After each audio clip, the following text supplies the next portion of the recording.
Star Trek Lower Decks Season 4, Episode 5. That old emo magic that you weave so well. Or not.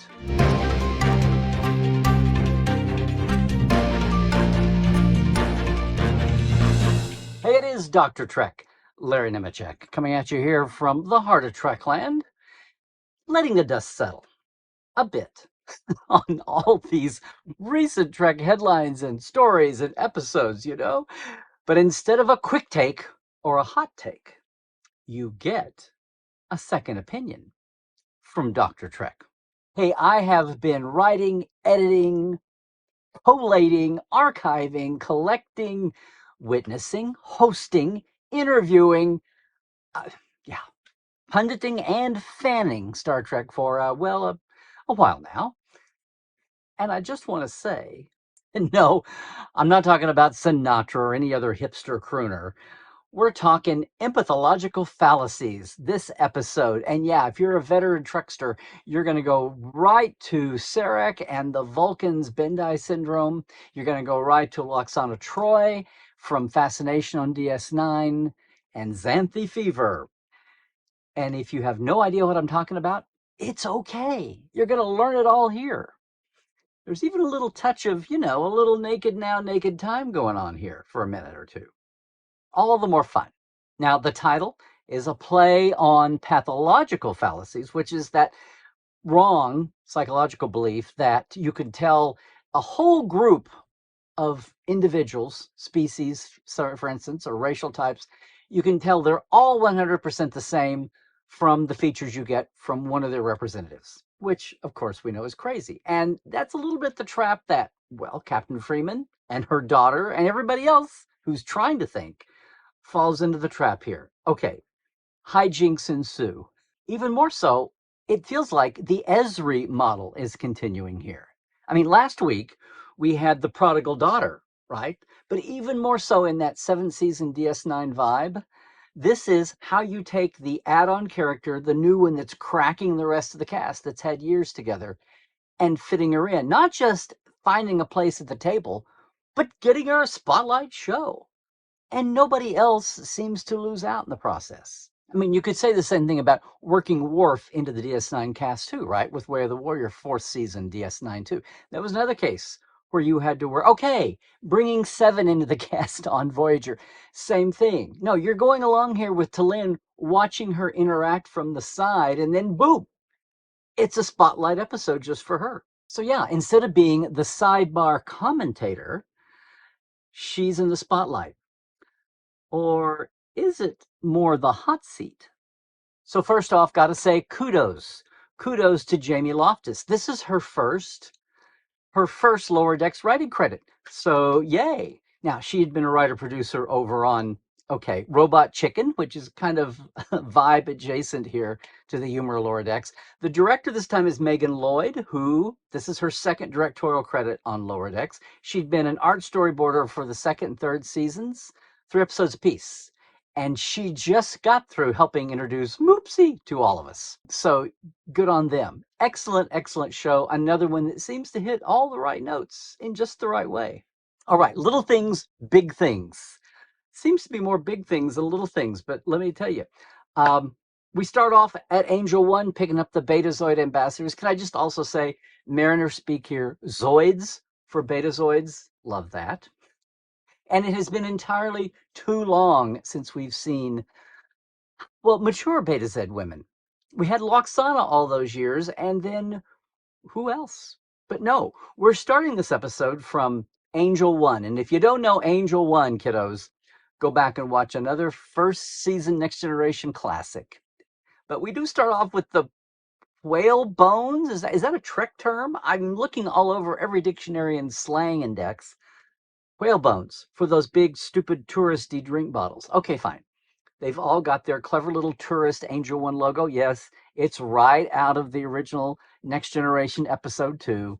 Very subtle, but it's there. So once again, kudos on the detail bunch at Lower Decks. But in that introductory scene, when they're making their presence known with Freeman and Ransom, Was that a line? Was that a little salvo fired in the great carpet wars of starship decking? I just think it's another little carpet jibe.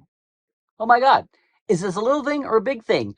A Vulcan neck pinch in animation. That was so cool. Oh, and also, Tallinn has sparse quarters, but is that a Vulcan meditation lamp I spy on her otherwise very spare shelf? Cool. I mean, this episode is hardly one of the old Lower Decks Easter egg Pazoozas, but it's still cool. All right, I mentioned Bendai syndrome. Very cool. Very cool. That's what Sarek eventually died of. What's wacky here, and this is all revealed in the show, it's all covered, but Tallinn is 62? Okay, Tallinn is 62. Yeah, Vulcan longevity. Measure it in your years, perhaps. But look at this. Sarek, as she says, was 201 when his Bendai syndrome broke out. It is associated with elder Vulcans. And we get the little caveat here that if you're really stressed out, it's kind of sad when a young Vulcan is stressed out and it's not even got Pon farr to blame. Okay, we've learned another facet of Bendai syndrome, which apparently is a surprise to everyone concerned here. So there we go. Texture, not trivia, check.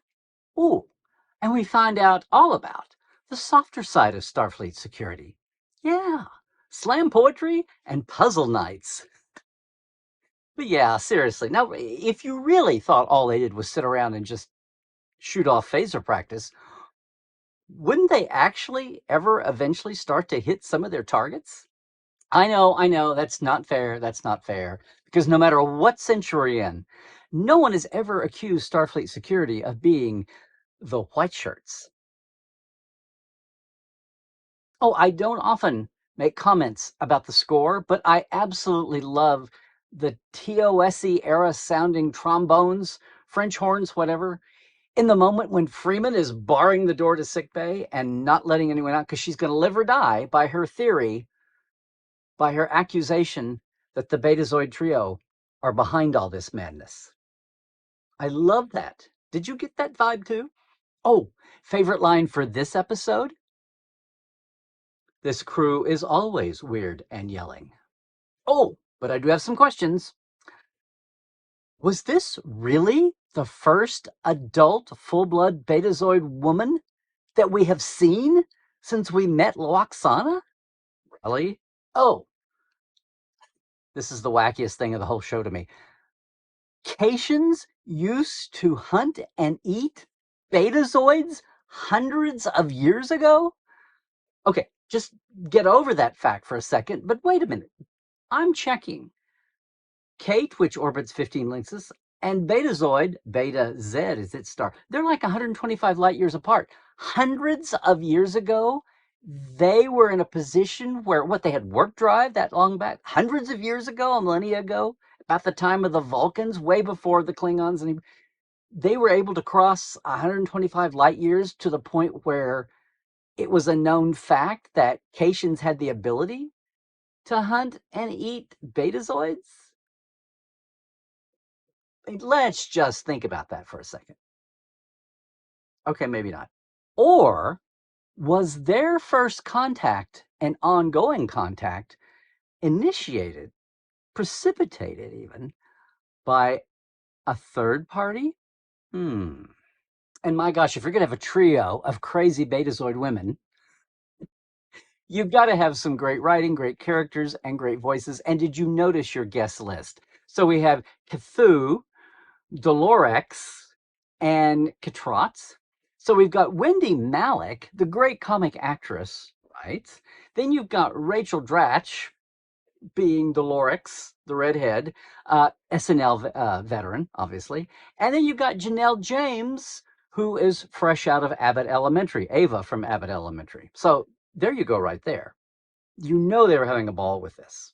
At the same time, kudos to Paul Scheer, the voice of Billups, had one line in this episode, and got credit for it. Did you catch his one line? Ow! It's in the sickbay scene. We got another new name, Howbold. Howbold, the blue-haired female security ensign, the star of Slam Poetry Night. How bold. But then, of course, you got the big bar scene. They've got Jennifer. We've got Levick. Did you notice him in the background? Hey, anytime that Dr. Miglimo gets to go on a violent streak against technology, that's a fun scene too. But yes, this is Tylen's episode. Now, look, it's fun to learn that she doesn't drink. Okay, not surprising. Spock was the same way. But that she's partial to a chocolate fountain, that can turn her. Okay, that's cool. But no, the main thing here is that Tylen, she has a crisis of confidence. She is the one that's going to resign or retreat, right? And it takes us right back to Wej Douche. We remember exactly why she's on the Cerritos in the first place. She's being punished. She's being ostracized slightly. And it's, whether it's her entire culture, her entire space service, or just Captain Sokol. Now she's writing a letter to him the same way that Data wrote to Bruce Maddox, right? The way that Phlox wrote to Dr. Lucas. I mean, it's a cool device. It's funny when they're in a lockdown, they're in blackout, and she can't get her message out. Okay, that's fun.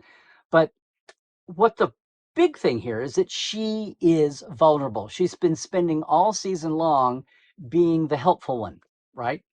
Now she is the vulnerable one. And here we've got Mariner, who's really been kind of taking a back seat to the action the last few weeks. And now Mariner gets to step up.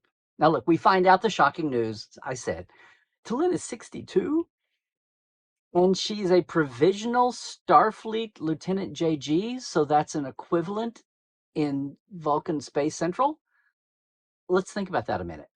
When T'Lyn was first established, when Wej Douche came out, Mike McMahon said he saw T'Lyn as the Vulcan Mariner, right? The rebel, in her own subdued Vulcan way. And that's what we keep mining that joke. And it's the core of this episode, that T'Lyn is, this raving radical in Vulcan terms. And of course, her lower decker colleagues, her floor mates, get a lot of fun out of that. But look, think a moment.